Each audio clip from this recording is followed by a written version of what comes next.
Kate looked around the room at the other people, 10 men and 10 women all around the same age. Thank you for coming today and offering your time to help with our research. LYM-REN, the medicine we're testing, is in the final stage of testing.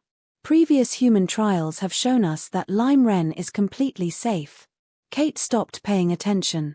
She'd read the information the medical research company had sent her, so she knew that LYM-REN had already been approved for sale and that they were not testing to see if there were side effects. She didn't know any of the other people in the group. She guessed that none of them had jobs either, or they wouldn't be earning money by testing medicine. But otherwise it was impossible to know if she had anything in common with any of them. She hoped so, or 4 days in the research center would feel like a very long time. As side effects, we know that some people experience stronger emotions and a feeling of general happiness, the head researcher said. We'll be interviewing each of you and doing tests during the day and night. So if you can all sign the forms, we can start. Kate signed her form without reading the information. Hopefully, this was going to be a very easy way to make money. I hope the food's better than last time, said the guy sitting next to her as he gave in his form. Kate smiled. I'm Michael. Kate, she said. Have you been here before? I do these trials as often as they'll let me. He laughed. It's such an easy way to make money, she smiled back. Here was someone she had something in common with. A few hours later, Kate was eating dinner. She had taken her second LYM-REN tablet before dinner. She was feeling really relaxed. Maybe it was the vitamins, or maybe it was just because she had so much free time and there was nothing she needed to do. There were books to read, films to watch, and even board games and puzzles. At home, she had to send out job applications. Or she had to go to stressful job interviews. After more than 20 applications, she still didn't have a job. She looked up and saw Michael smiling at her.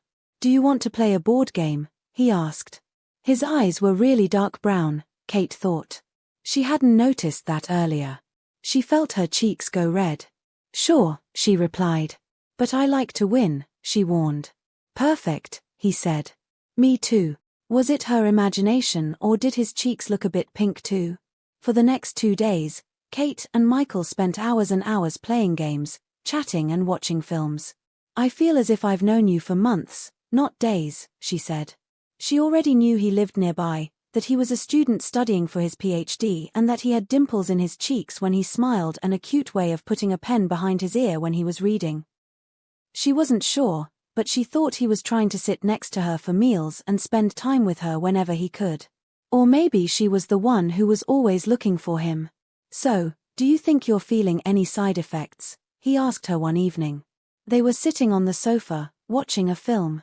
Michael's knee was almost touching her leg, and if his hand moved just a little, it would be touching hers. Her heart beat faster and all she could think about was being near enough for his skin to touch hers. Her face was red again, she knew it. Any what? She asked, trying to concentrate on their conversation instead. The side effects of LYM-REN that they told us about at the presentation, he said, moving his hand away. Her skin immediately felt cold, as if his hand had been making the air between them warm. Oh, I wasn't really listening, she said. We still get paid anyway, don't we? And then he did it. He moved his hand so that it covered hers. A nice feeling traveled all the way through her fingers and across her skin. She turned her hand over and held his hand. He smiled and moved his face towards hers. Can everyone come and get their next LYM-REN, please? Called a nurse. Michael dropped her hand and followed the rest of the group to the nurse's room. Kate couldn't remember ever feeling so happy. Thank you everyone for taking part. You're now free to go, the head researcher said the next morning as the trial ended. Any side effects will disappear over the next few days. If you have felt any strong feelings, and happiness, those feelings will decrease. Fortunately, we don't expect anyone to become depressed. However, we will keep in touch with all of you in the next few days to make sure everything is fine. We can have our first date now, Michael said to Kate. Breakfast. Over breakfast, they talked and talked. Kate knew she was in love. It was stupid, but it was true. Michael said it first. I can't believe I met you. I've never felt like this about anyone before. This does feel amazing, Kate said. But she had been worried about something since the beginning of the trial. She hadn't wanted to think about it, but now she had to ask him a serious question. You don't think? What? What if it's the lime wren making us feel like this? What was it he said about strong feelings? There's only one way to find out, he said. If you don't want to be my girlfriend anymore after a few days, we'll know it was just the lime wren. She smiled at the word girlfriend. Maybe your side effects will go away first. Maybe. He laughed. But I don't think so. This feels real to me. Me too, she said. 4 months later. A few months later, Kate was thinking about the beginning of their relationship. She had to admit, nothing could ever be as perfect as those first days together. Real life had to start again. She got a job a few days after the trial ended. Michael went back to the library and his books and research projects. She didn't have to worry about money anymore, but they could no longer spend all day, every day together. They were no longer at that exciting stage of falling in love. But they saw each other when they could and they met each other's parents. Everyone expected them to get married. When he finally asked her to marry him, she felt that old excitement again. 3 years later. I really don't have time for this, Kate shouted. She hated doing the weekly shopping. Why couldn't he do it? Fine, I'll go then, she said, closing the door hard so that it made a loud noise. Kate felt as if these kinds of arguments were happening more often.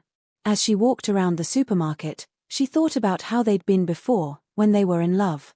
Can it ever feel like that again, she wondered. Walking into the health section, she recognized a word on a box of medicine. Lime wren. The vitamin's name reminded her of a special time, a time when she was really crazy about Michael. She picked up a box and put it in her basket. When she got home, Michael was already in bed, so she ate dinner alone, taking her lime wren with a big glass of water. The next morning, she woke up early as usual, but instead of jumping straight in the shower, she joined Michael downstairs for breakfast. Good morning, she said. To her surprise, she suddenly wanted to kiss him on the cheek. So she did, and sat down next to him at the table. He was eating in front of a big pile of books, looking cute with a pen behind his ear. What are you doing? I'm applying for money for my next research project, he said. Oh, good luck. What's the project about? After breakfast, she thought how nice it had been to see him talking about something he cared about. She'd forgotten how cute his dimples were when he smiled, she thought. Or maybe she hadn't seen him smile much recently. Anyway, she decided to have breakfast with him every day, since it had been such a lovely start to the day. It couldn't hurt to make a bit more effort, could it? 2 years later. The baby hadn't stopped crying for 2 hours, but now her little face was peaceful as she slept. Kate felt annoyed.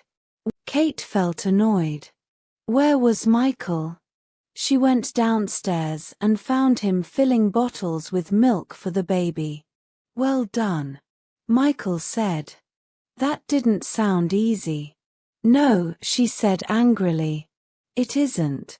You're doing an amazing job, he said. Okay, so, I've washed all the clothes, made your lunch for later, and I'm going to come home early this afternoon so that you can have some time for yourself. Kate managed to smile and say thank you. He really was being very sweet, even if she was too tired to feel grateful or to be nice back. As soon as he had left for work, she picked up the box of lime wren. By the time he came home, Kate felt able to smile back when he smiled at her. 1 year later. Kate was putting clothes away while the baby slept. She picked up one of Michael's favorite jumpers and held the soft material next to her cheek. She missed him and he had only been out an hour. Putting it back, she noticed something hard under the rest of the jumpers in the drawer. It was boxes and boxes of lime wren. They weren't hers. She was shocked to see these boxes. She took lime wren every day, it was true, but Michael? She thought of lime wren as an easy way to those feelings she'd always had for Michael. And it was working. Every day she felt madly in love with her wonderful husband. Everyone said marriage was hard work, but she just didn't have time or energy for the job of marriage as well as her part-time job and a young baby. When she took Lime Wren, she made more effort to do small things that made their life together enjoyable. If he did something nice for her, she said thank you, but most of all she actually felt grateful. If he wore a new shirt or his hair looked good, she told him he was handsome. She asked him about his day and remembered things that were important to him. She'd seen nothing wrong with doing this. Until now, that is. Now she knew why he had always been so good at doing those same things for her. It was all fake. Instead of smiling at Michael when he got home, she was angry. Clearly the Lime Wren only had a limited ability to make everything perfect because nothing felt perfect right now. "What are all these?" she asked. She pointed to the Lime Wren packets she'd taken from the drawer and put on the kitchen table. Michael moved closer and tried to read the small writing on the boxes. "They're vitamins, aren't they? Don't act as if you've got no idea why I'm asking," said Kate, even more angry. "These boxes," she said, picking one of the packets up, "are our relationship." "Oh," he said. "It's Lime Wren." "Yes, it's Lime Wren," she said. "I know exactly what they are." He looked confused. "So why are you asking me what they are? I remember the name now you've said, from the place we met, right? But I've not taken those for years." "What?" I don't know. It's better to get vitamins from fruit and vegetables, isn't it?" he said. "The research company sent us boxes and boxes of them years ago, but I put